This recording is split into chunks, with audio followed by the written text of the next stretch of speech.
This chart shows the scope of the commercial real estate crisis in three key metrics that define systemic risk.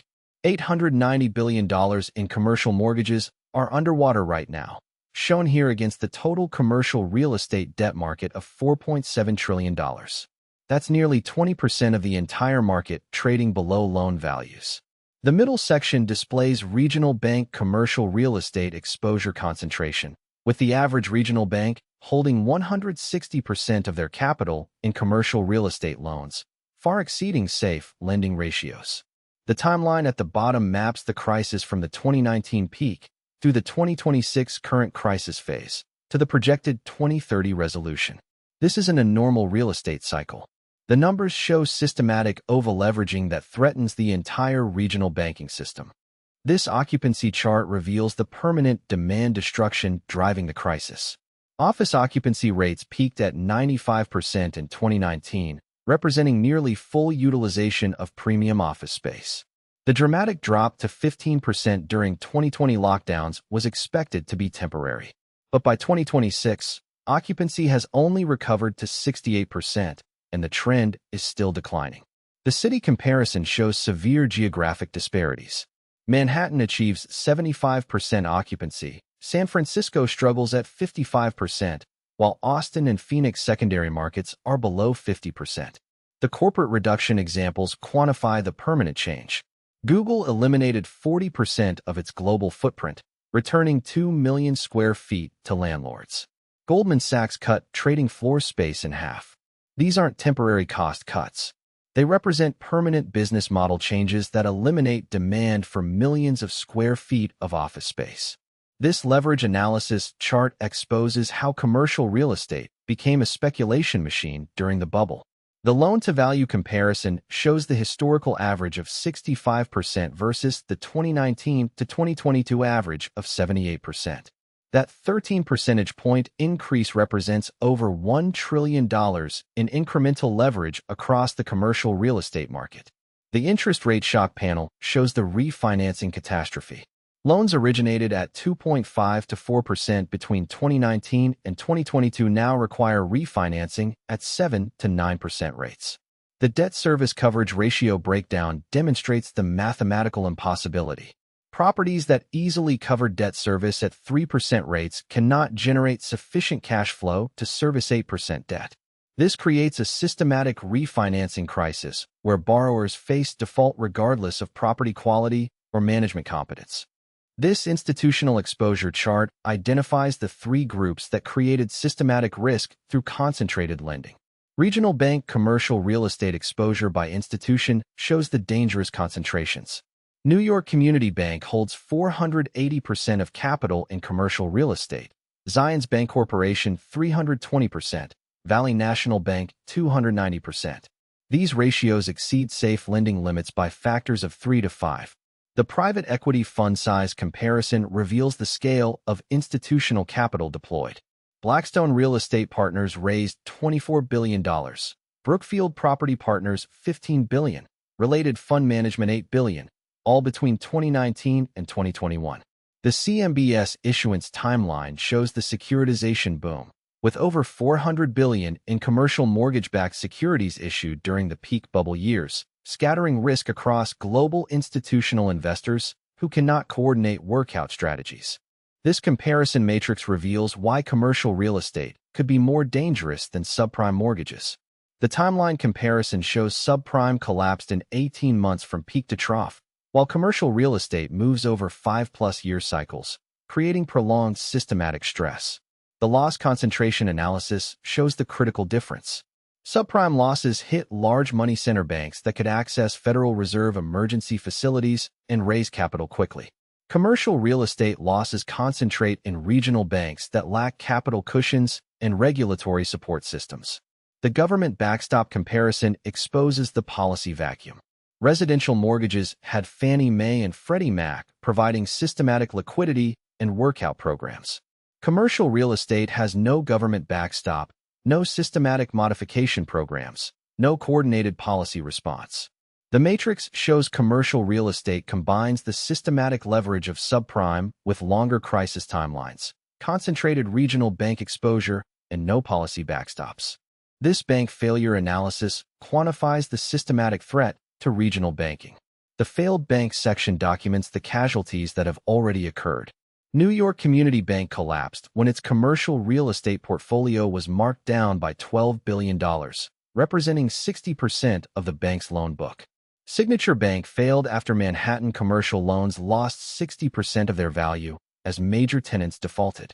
First Republic was seized when depositors fled over San Francisco commercial real estate exposure concerns. The at-risk institutions chart identifies 212 banks with commercial real estate exposure exceeding 300% of regulatory capital. This creates mathematical impossibility where even 20% portfolio losses would eliminate shareholder equity. The deposit flight risk analysis shows the contagion mechanism. As commercial real estate losses mount, depositors flee regional banks, creating classic bank-run dynamics that force asset liquidation at the worst possible time. This geographic impact chart maps the regional concentration of commercial real estate destruction. Property value declines by major market show Manhattan office buildings down 40% from peak valuations, San Francisco down 55%, and secondary markets experiencing even steeper corrections. Austin properties that doubled during the pandemic now trade 20% below 2020 levels. Nashville, Phoenix, and Charlotte show similar boom-bust patterns. The secondary market appreciation chart reveals how speculation concentrated in markets with the highest pandemic-era growth. Office vacancy rates by metropolitan area demonstrate the demand destruction. Manhattan Class A buildings average 30% vacancy. San Francisco exceeds 35%, while secondary markets struggle with 40 to 50% vacancy rates. These numbers represent permanent economic damage to local tax bases, employment markets, and real estate-dependent businesses. This maturity wall chart shows the precise timing of the refinancing crisis that makes this catastrophe both predictable and unavoidable. Commercial mortgage maturities by year create a wave of systematic stress. 2026 sees $300 billion in maturities. 2027 peaks at $400 billion. 2028 completes the cycle with $250 billion. The refinancing gap analysis demonstrates the mathematical problem. Properties that easily service 2.5 to 4% debt cannot generate cash flow to service 7 to 9% refinancing rates. Default probability curves by property type show office buildings facing 70% default rates, retail properties 60%, with only industrial and multifamily properties maintaining positive cash flow coverage. This creates the largest forced liquidation of commercial real estate assets in American history, concentrated in a 3-year window that overwhelms absorption capacity. This case study analysis provides specific examples of how trophy assets became toxic liabilities. The Chrysler Building transaction shows complete valuation collapse. Purchased for $1.3 billion in 2008, for sale at $350 million represents a capital loss of $950 million, while borrowers still owe $450 million to lenders, creating total losses exceeding $1.4 billion on a single asset. The Brookfield portfolio write-down demonstrates institutional sophistication providing no protection. $12 billion in acquisition costs written down to $6.2 billion current values, representing $5.8 billion in losses for one of the world's most sophisticated real estate investors. The WeWork impact analysis shows systematic tenant risk. 47 buildings, for billion in lease commitments. 31 rejected leases leaving landlords with obsolete, flexible workspace they cannot convert to traditional office use. These examples represent thousands of similar transactions across the commercial real estate market. This pension fund exposure analysis reveals the retirement security implications of commercial real estate losses. CalPERS real estate allocation shows $48 billion invested in real estate, representing 12% of the pension system's $400 billion in total assets. The investment timing chart shows most acquisitions occurred between 2018 and 2021 at peak market valuations. State Teacher Pension System holdings by state reveals systematic exposure across public sector retirement systems. Texas teachers allocated $18 billion, New York teachers $15 billion, California teachers $22 billion, all during peak bubble pricing. The mark-to-market versus hold-to-maturity accounting difference explains why pension fund financial statements significantly overstate current asset values. Pension systems can delay recognizing real estate losses for up to 18 months, meaning current statements reflect purchase prices rather than current market values that have declined 30 to 50%. This commercial mortgage-backed securities analysis exposes the systematic coordination failure that amplifies losses across global markets. CMBS trading levels show securities issued at par between 2019 and 2022 now trading at 60 to 70 cents on the dollar, representing immediate losses of 120 to 160 billion across institutional portfolios. The investor distribution chart reveals the systematic risk dispersion. Pension funds, insurance companies, foreign banks, and money market funds own CMBS tranches but cannot coordinate workout strategies. The workout complexity analysis demonstrates the coordination impossibility. Each $50 million office building default involves hundreds of scattered investors who cannot communicate effectively, agree on legal strategies, or coordinate modification terms. This systematic bias toward foreclosure rather than workout floods markets with distressed assets at exactly the wrong time, amplifying losses and preventing market stabilization. This defensive strategy matrix outlines institutional approaches to protecting capital during systematic commercial real estate collapse. The avoid list identifies regional banks by commercial real estate exposure ratio that face existential threats. Banks with exposure exceeding 300% of capital, including NYCB, Zions, and Valley National, face mathematical elimination if commercial real estate losses exceed 20%.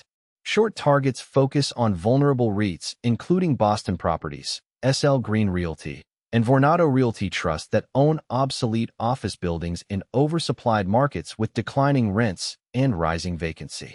Price targets assume 50% additional declines from current levels.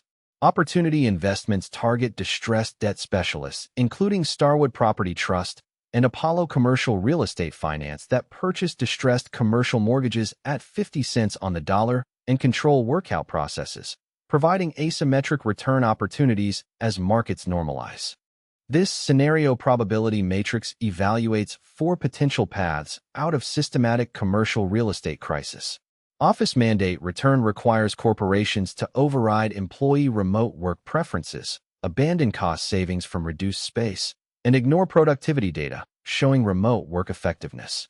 Fed intervention would require unprecedented authority expansion into private commercial real estate markets and congressional authorization for potential taxpayer losses. Congressional action allowing pension funds to extend and pretend would provide temporary accounting relief but delay rather than solve systematic solvency problems. Conversion programs supporting office-to-residential transformation require zoning changes, tax incentives, and infrastructure investments that could reduce excess supply while addressing housing shortages. The timeline to resolution shows peak stress in 2027, maximum defaults in 2028, and potential stabilization by 2030, assuming market clearing prices and systematic debt restructuring. This systemic impact web maps how commercial real estate losses propagate through interconnected financial institutions and government entities. The interconnection flowchart shows commercial real estate losses hitting regional banks, reducing small business lending capacity, constraining economic growth, and creating systematic employment impacts. Secondary effects analysis reveals pension solvency threats affecting 22 million active public workers and 14 million retirees. Municipal revenue declines forcing service cuts, and insurance company impairments affecting policyholder protections. The comparison to 2008 systematic risk shows commercial real estate impacts broader institutional infrastructure, including community banks that provide 60% of small business loans, pension systems supporting public sector workers, and local governments dependent on property tax revenues.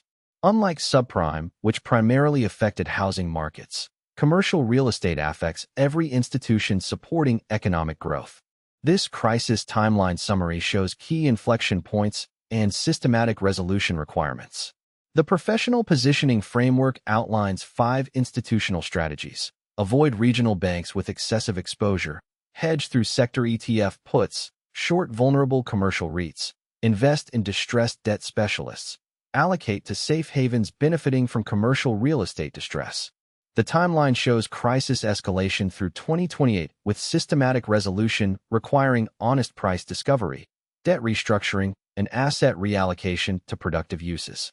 This represents the most predictable catastrophe in modern finance, with every warning sign visible for years while market participants ignored systematic over-leveraging and demand destruction.